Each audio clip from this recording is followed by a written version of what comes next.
interesante. Bueno, el narciso es una flor bella, pero que huele mal. Y eso nos habla un poquito del narcisismo, que es una persona que tiene características que el día de hoy es casi transversal a todos nosotros. Porque somos una época donde hay un interés en el yo y hay una pérdida de ciertos valores morales, cierta brújula. Porque unas cosas interesantes cuando uno estudia la personalidad narcisista es de que todos tenemos un narcisismo saludable. Todos queremos sentirnos bien, todos queremos tener estima. De hecho, se parece muchas veces el concepto de autoestima y narcisismo, si bien no son intercambiables, hay elementos. Pero ¿qué diferencia una persona narcisista de una persona con un ego saludable? Es que tenga una brújula moral, tenga valores. Es que la persona sea capaz de preocuparse de los otros y que la persona no le duela el crítica de los otros. ¿Cómo le afecta el día de hoy a la gente que uno le critique? Pero en buena onda, decir, mira, ¿sabes qué? Quizá debería aprender tal cosa, o debería cambiar tu look quizá de cierta manera, o quizá tu opinión política es contrastable con la mía de esta forma.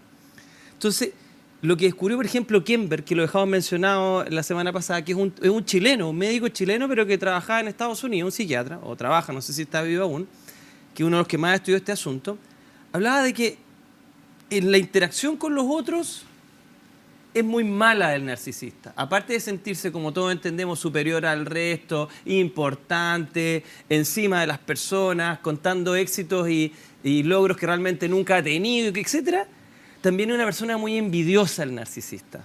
Extremadamente envidiosa. Porque no es capaz de aceptar que otro brille más que ella o él. Y esos elementos de la personalidad, esa dificultad en el fondo para poder establecer un contacto genuino con el otro, para ser dependiente de un otro, son elementos muy clásicos de nuestra sociedad actual. Nosotros tenemos miedo a depender de otras personas. Nosotros tenemos miedo a ser contrarrestados en nuestra opinión o no sentirnos el más importante. Nos enseña todo este modelo de servicios que nosotros somos como la prioridad en el mundo. Tenemos problemas para cosas que en otras épocas eran relevantes, por ejemplo, tener, insisto, un sistema de valores. En este momento como que el sistema de valores es ser bello, es ser inteligente, es ser acaudalado, o bella, acaudalada, etcétera, etcétera. Y en otras épocas no era así. ¿Te acuerdas de esta película 7 años en el Tíbet? Que Brad Pitt, que era un famoso alpinista, le empieza a mostrar a una ciudadana del Tíbet sus logros, le muestra sus recortes de diario, que él era un alpinista súper famoso. Y la persona del Tíbet, esta señorita, le dice, ¿sabe qué? En este lugar eso no tiene ninguna importancia. De hecho, mira con desdén esta idea de figurar por encima del resto del personaje. Y se casa con su compañero alpinista, que era otro, digamos, un N amigo de Pitt. No estoy contando un spoiler. Pero un poco lo que les quiero mencionar inicialmente es de que el narcisismo es un constructo que ha ido creciendo con la psicología y que ha ido cambiando con la sociedad actual. Porque la sociedad actual tiene elementos que nos acercan a todos nosotros a estar más cerca de ese concepto inicial de narcisismo que se tenía en la época freudiana y en principios del siglo XX. Sí, estamos rodeados de narcisos. Y con todo respeto, Julio César, en la televisión abundan. Una de las características que yo observo en el narciso, siguiendo la línea argumental de Sergio, es la envidia. Pero quisiera poner otra característica, no lo estoy demonizando. Suelen ser personas muy inseguras y que necesitan permanentemente la confirmación del otro. Es decir, tienen una profunda contradicción. Por un lado, aparentan, tienen una coraza, tienen un disfraz de ser personas muy seguras, muy autosuficientes. Es decir, la contraparte a lo que realmente, en su comillas, esencia son inseguros, envidiosos, adictos a la adulación, y todo aquel que no cae en su juego es rechazado, porque no satisface su expectativa, que es permanentemente estarlo confirmando.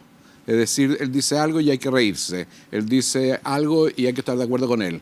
Y si tú tienes la osadía, comilla, de ser honesto y decirle, mira, yo discrepo contigo o algo así, generalmente son personas que se molestan mucho, porque son muy, además de todo lo dicho, son muy dependientes, pero dependientes del otro.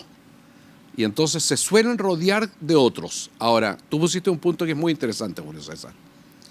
Vivir con un narciso, o eres una persona muy sometida, muy dependiente, de muy bajo perfil, que podría tener un pronóstico reservado, pero podría funcionar. Pero dos narcisos viviendo juntos, o sea, la probabilidad de éxito de aquello es 0. O sea, dos narcisos terminan no soportándose y odiándose, por decirlo de alguna manera. ¿Y cómo, lo que le planteé al principio del programa, porque cómo esto que era cotidiano o individual se transformó en algo masivo y casi social? Y vivimos una época, una era narcisa, en donde todos con sus redes sociales sacan afuera un pedacito de narcisismo, pues, un pedacito de validación, o quieren o necesitan reconocimiento. Entonces, ¿cómo poder lidiar, ¿no es cierto?, con un narcisismo que quizá en alguna época estuvo a raya y que hoy día quizá está desbandado? Entonces, que genera, ¿no es cierto?, que los jóvenes no respeten a los adultos, que los niños no respeten a los más grandes, no los admiren, sino que sientan incluso un desprecio por lo otro, porque están en su yo también, en su pequeñísimo, pero monstruoso ego también, ¿no es cierto? Porque nos genera un problema desde la infancia, ¿no? Que no escuchar al otro, no recepcionarlo, porque están ya desde muy niños preocupados en fortalecer ese narcisismo a través de su TikTok, de su Instagram, de su colegio. No sé si me explico. Perfectamente. De hecho, una de las cosas que pasa cuando las personas de chiquitita o más grandes tienen este rasgo es que efectivamente no pueden aprender de un otro, porque si aprendo de un otro significa que ese otro es mejor que yo. Y yo no me puedo permitir eso, entonces estoy constantemente midiendo. Y si esta persona de repente yo considero que brilla más, o yo considero que esa persona debería ser menos que yo, pero sabe o tiene o es más admirada que yo, inmediatamente no me doy la instancia de decir, bueno, ¿por qué está haciendo bien esta persona para tener esto? ¿O qué está aprendiendo esta persona para aprenderlo yo también? Se coartan de eso. Entonces se habla de que el problema narcisista es de que ataca el aprendizaje. La persona no quiere aprender más. Y hay un segundo efecto que sí es más común en niños y adolescentes. Tienden a tener muchas dificultades para atreverse a nuevas cosas. Me explico. Si una persona tiene un narcisismo alto, quiere sentirse que el juego social el que tiene siempre es superior al resto. ¿Y qué pasa, por ejemplo? En mi caso, yo hago esgrima. Hay 800.000 personas que me ganan. Pero si, bueno, y yo no me puedo autodiagnosticar, pero asumamos de que tengo un relativo narcisismo, no tan gigantesco. Si yo tuviera uno más grande, ¿qué pasaría? No me atrevería a ni siquiera jugar con otra persona, porque sabría que hay personas mejores que yo. Entonces, ¿sabes lo que digo? No quiero perder, no me interesa esa cuestión. ¿Tú te has fijado que hay un montón de gente joven ahora que no quiere aprender un deporte nuevo o una actividad nueva? Y uno dice, ¿por qué se desmotivó tan rápido? Es porque se da cuenta que hay otros mejores que ella o que él. Entonces, como no puede tolerar eso de ser menos que otra persona, prefiere decir de que tiene fobia a eso, de que no le interesa. Y no es que no le interese, es que, entre comillas, inconscientemente o sutilmente, la persona no quiere enfrentarse a una situación de inferioridad. No puede soportar eso. Entonces se está dando mucho de que hay personas de que no quieren participar en el mundo real, adolescentes, que realmente es porque saben de que ya no es criticar, sino participar, y en ese participar no son tan buenos como ellos mismos creen. Y en esa fobia de perder, prefieren restarse. Entonces el narcisismo lo que termina haciendo es aislando a la persona.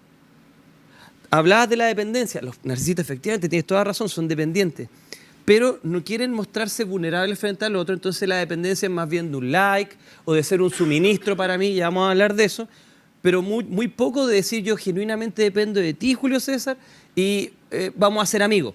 Y yo en ese momento, tú vas a llevar la batuta.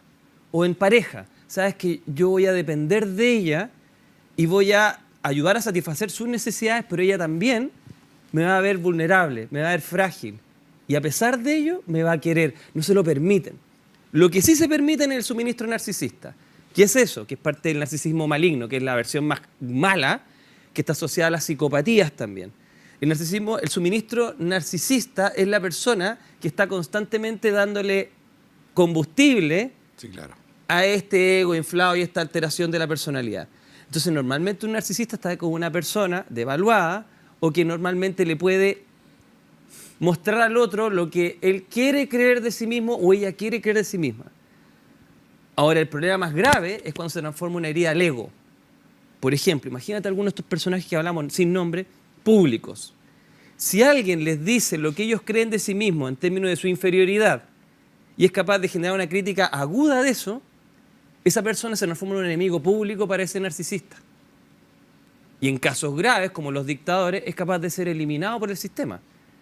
Entonces, tenemos el suministro narcisista, que es la pareja usual de este narcisista maligno o narcisista mujer maligno, pero también tenemos la persona que le hace una herida a ese ego narcisista, que realmente tiene una sobrereacción de esta persona que grita, es violenta y excede todo tipo de comparación respecto a la crítica que se le hace. Entonces, es muy complicado lidiar con estas personas, pero principalmente porque estas personas definitivamente se quedan solas. Y con esto cierro. El problema principal de nuestra sociedad es que tiene ese centramiento en el yo. Las sociedades anteriores no. Imagínate la sociedad de Freud, donde partió alguna de estas ideas. Estaba reprimida en lo sexual. ¿Y qué era lo más predominante? Para la visión de Freud, la histeria. Una represión de tipo sexual, a grandes rasgos. Las culturas generan problemas, y el problema de nuestra sociedad es este ego desbocado. En otras era la represión respecto a la cultura, a los valores y a las creencias. Nos fuimos como al otro extremo, entre comillas. Mira, mientras estabas conversando, me vino a la memoria el doctor Maturana, que ya no nos acompaña, pero su sabiduría y su pensamiento, al menos en mí, en gran parte todavía está presente. El narciso lo que hace es negar al otro. Y la negación es un acto violento. Por lo tanto, como yo niego al otro, yo no escucho al otro. ¿Y en qué se traduce finalmente eso, que es lo más importante? Que es en el convivir.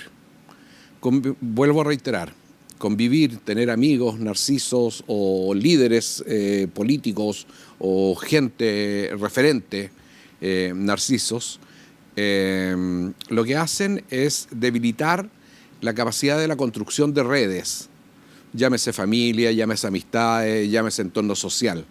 Y entonces eso se ve muy debilitado. Por lo tanto, la probabilidad del narciso, en alguno de sus grados, solo un paréntesis, creo que narciso, todos tenemos algo, pero digo yo, debe ser como la sal, un poquito para darle un poco de sabor, pero se transforma en algo patológico o peligroso para su propia salud y para su propio bienestar, cuando se le echa mucha sal a la comida, cuando se le echa mucho ego a y suelen ser personas además intransigentes y soberbias.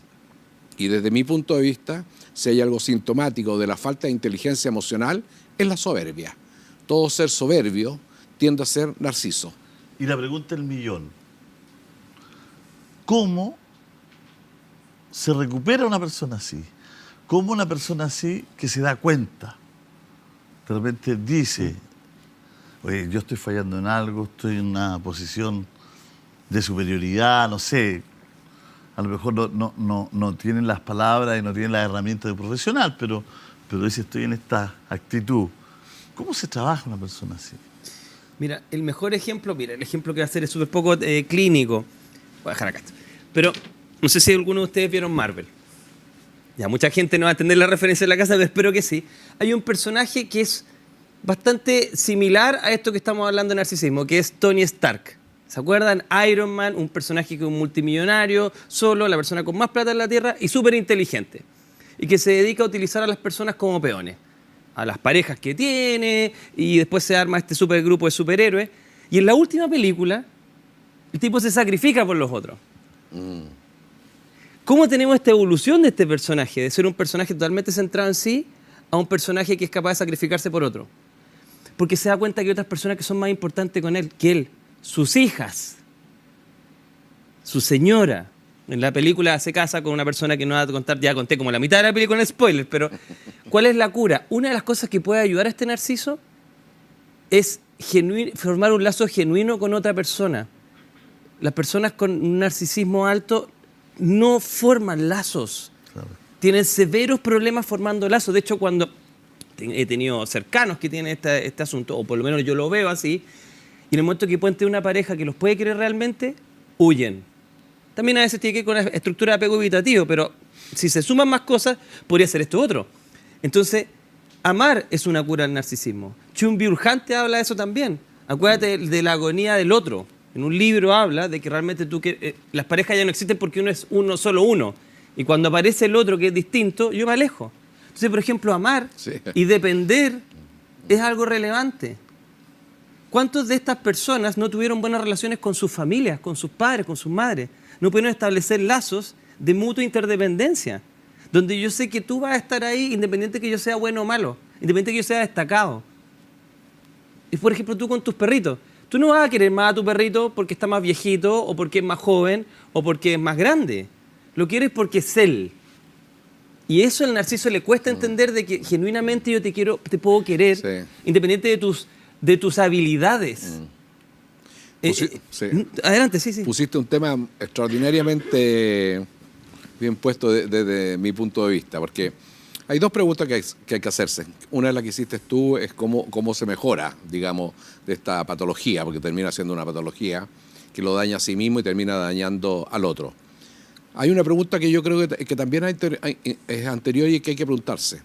Es difícil que un niño nazca narciso, pero sí se puede educar o mal educar y construir niños narcisos. Generalmente estos niños narcisos son desde chicos, a veces extremadamente adulados, extremadamente reforzados y se terminan construyendo en personas narcisas. Sí, tú eres el mejor, tú eres el más inteligente. Qué importante es la buena educación. El exceso de adulación a esa persona se acostumbra y se refuerza y se hace un narciso. O sea, el narciso no hace, sino que el narciso no nace, sino que se hace narciso.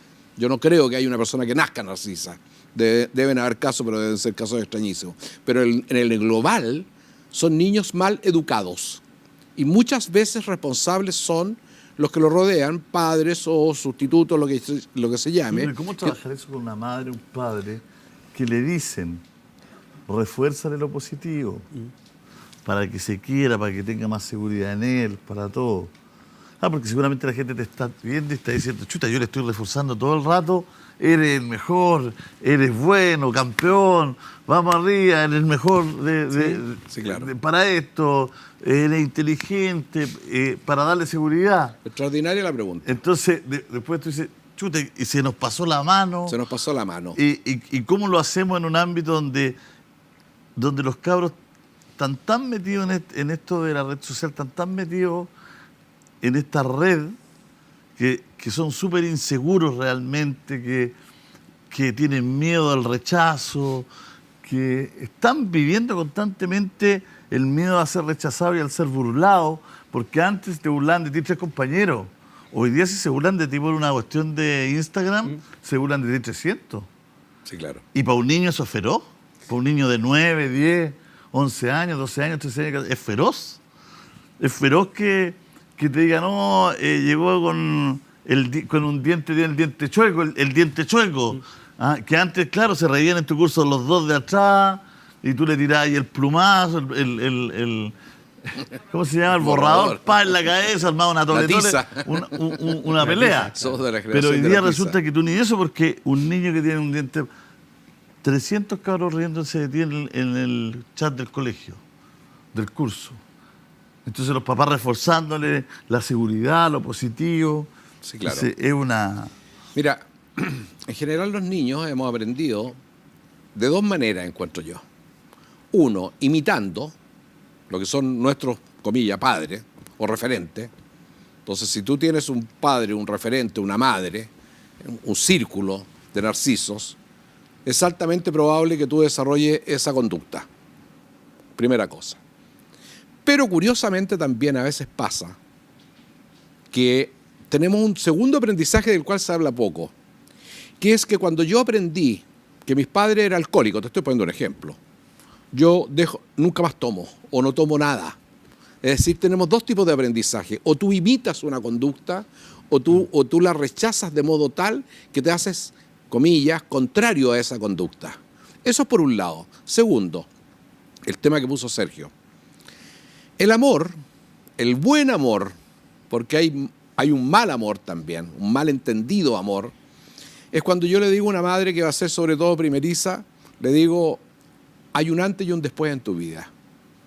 Estoy apuntando a una cosa, que si esa madre fue narcisa y ama a su hijo, que estaba apuntando tú al cariño que le tengo a mis perritos y todo eso, lo que uno hace por amor, que es muy interesante, es ponerse en segundo o en tercer lugar. Si el problema del narciso es que siempre se cree primero, con razones y la mayoría sin razones, con inventos, con fantasías, con autos deportivos rojos para que todo el mundo lo mire y hace todo lo imposible para eso. Pero también hay un tipo, hay un aprendizaje en el narcisismo donde los padres deben estar preocupados. Porque si tú tienes un niño que está siendo castigado, rechazado y todo eso, obviamente que tú por amor lo vas a apoyar y lo vas a reforzar justamente para que su autoestima no decaiga tanto que termine en el otro lado del narciso, en el otro punto del narciso. Entonces, síntesis. Mi metáfora que he aprendido en el campo, observando las plantas, es súper simple. Si tú una planta la riegas mucho, la refuerzas mucho y le das mucha agua, esa planta se puede terminar pudriendo. Y si tú le das poca agua, es decir, lo refuerzas poco, que tiene que ver con el amor y todo eso, la planta se termina secando. Es decir, las plantas, los árboles, las plantas en general, la agricultura, lo que conocemos de agricultura, sabemos que una planta para que dé un buen fruto, un hijo sano, necesita el agua adecuada. Hagamos un símil metafórico entre lo que es el amor, educar, cultivar, con la medida adecuada de agua.